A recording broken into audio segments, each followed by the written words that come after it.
Hi guys, today I'm going to show you a build that I did for doing like a fishing line release or like a little tiny parachute drop for the Phantom.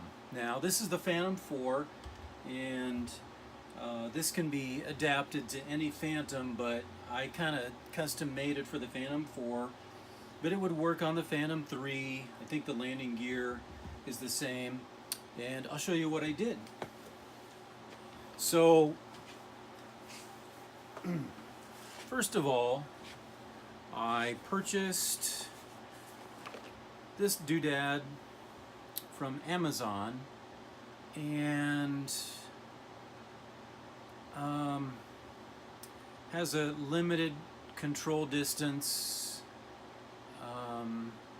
I can't remember if this was like 25 bucks. It was really cheap.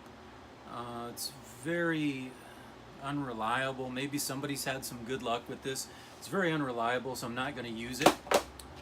Then I saw this and I thought, wow, this one had some pretty good reviews. It's got a lot longer range, but I still had issues with this. It's simple things like turning it on and off. It's supposed to turn on and off like these do, and still very unreliable.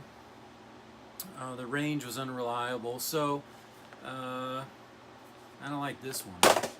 So I've got a lot of radio control equipment. I've been doing this for a long time, and I thought, you know what, I can do this myself. So I put together some pieces, and what I came up with was this little jobby. And what this is, this has a little tiny battery. It's about a 200 milliamp flight battery right here.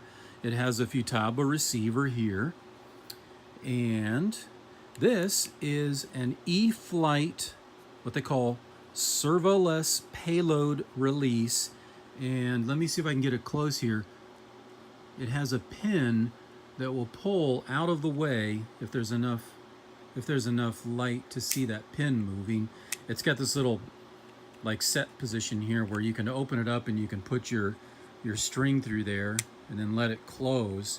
And then when you're in flight, you can hook this up to an auxiliary channel on this receiver, and it'll activate and pull back that little pin and drop. So this was really simple for me to make. I've had a few of these just because I've been doing drops on airplanes for a long time, and so I just made this little adapter plate to fit onto my Phantom 4s. And of course you don't need a large battery because you're only, you're going up and you're releasing, maybe just a few times. So you try to keep the weight down. So I'm using the very small battery pack. It's kind of hard to see it because I've got it wrapped in heat shrink tubing here. I don't even have a switch. I just take the battery and I plug it in when I'm ready to fly. But on this version, what I did was I originally intended this to be like rubber banded on to the main landing gear, and I'll show you that.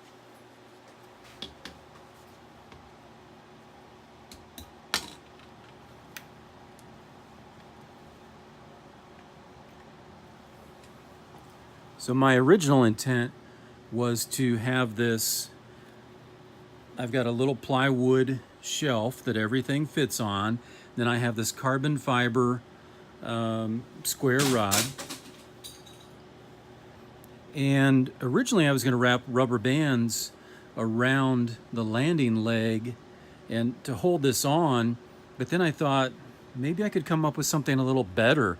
So I made these little snap pieces on the 3D printer so it can actually snap down onto the landing gear just like that, and I don't have to have rubber bands holding it on, and it won't move. It's not going anywhere. It's going to stay right there. So those little pieces look like this, and as you can see, they're profiled in a shape to fit onto the landing gear. So all I had to do was I snapped everything. I snapped these on, and then I put my plywood on top and just glued it on and let it dry overnight. Then I popped them off, and it was the perfect dimension. Now, there's one thing. As you can see here, I'm pretty close to the gimbal with that E-flite servoless payload release. I can't go any further forward. Now, what that does is that does not put me on center of the center axis of this machine, which means that if I have a heavy payload on this, I'm going to be straining the motors a little bit more on the back. They're going to be running a little bit warmer than the motors on the front, you know, trying to balance this out. Not by a lot, just a small amount. But, you know, that bothered me. So I'm making a new mount. And this new mount has the servoless payload release in a flat orientation. So now it can go further underneath of the gimbal. Actually, it'll be able to go all the way under the gimbal and be in the center. But as you can see here, now, you know, the drop string is going to have to come up and go kind of 90 degrees inside that hole, because it'll be mounted like this. So the other one is mounted like this, which is the way it's supposed to be. This one will be mounted like this, but I still think it'll work so long as I don't put too much load on this release pin. And you don't want to put that much load on the Phantom anyway. So this one is nearly finished. I've got my clamps here that clamp into the landing gear. All I have to do is put my receiver and battery pack on here, and it'll be ready to go. And something else that, you know, I didn't even check this until I was completely finished with that one. That one weighs more than it should because I've got the carbon fiber rod on there glued on. It actually weighs less than this. So that was a really good thing when I discovered that, you know, this conglomeration actually weighed, you know, a decent amount. I think they say a Phantom 4 can lift 16 ounces roughly. Maybe some people have gone more, but I don't think you should go that much. That's a pound. That's quite a bit. That's going to put a lot of stress on your machine.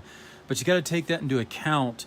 If you build a release like this, you have to take that into account that hey, that's part of your weight that you're lifting. So I was glad when it was lighter weight than this thing. So there you have it. There's an idea if you guys want to try to build something like that. It's very easy to do, and you don't have to have a 3D printer. You don't have to do this. You can rubber band, you know, this small piece of plywood on. As a matter of fact, if you can see that notch and that notch right there, those were for the rubber bands to go around the landing skid and hold this on. So, you know, I guess it's a simple way to do it. You could even tape it on if you wanted to tape it on. But there you have it. So, a very simple way if you happen to have some of that equipment. If not, you can order these parts. You can get a very cheap transmitter receiver combo. I think some of the cheaper ones out there might be $40-50. And I'm talking about good ones, not cheapy ones that have a limited range. I think the servoless payload release, I can't remember how much that is. That might be around $30 roughly. I'm not sure. And then any kind of a small flight pack battery. And you can even make your own. You can, you know, get some small cells for a little cordless phone and just, you know, solder on a little connector to plug into the receiver, and you've got a whole rigged up system there. But if you guys do this, I do have to say, don't drop things over a crowd, over people, over animals, over personal property. Please be careful if you do something like this to be aware of your surroundings, and again, fly these with a lot of common sense, because we don't want to ruin this hobby for us. There's already a lot of regulation going on right now. So let's be careful you know, if we do things like this. It is fun to drop little parachutists or fishing line, you know, way out in the lake if you want to do something like that. So again, use a lot of common sense, have fun, be safe. And I've got some other things that are in the works right now. I'll show you as soon as they get done. They're almost finished. So very simple release for the Phantom 4. Thanks, guys.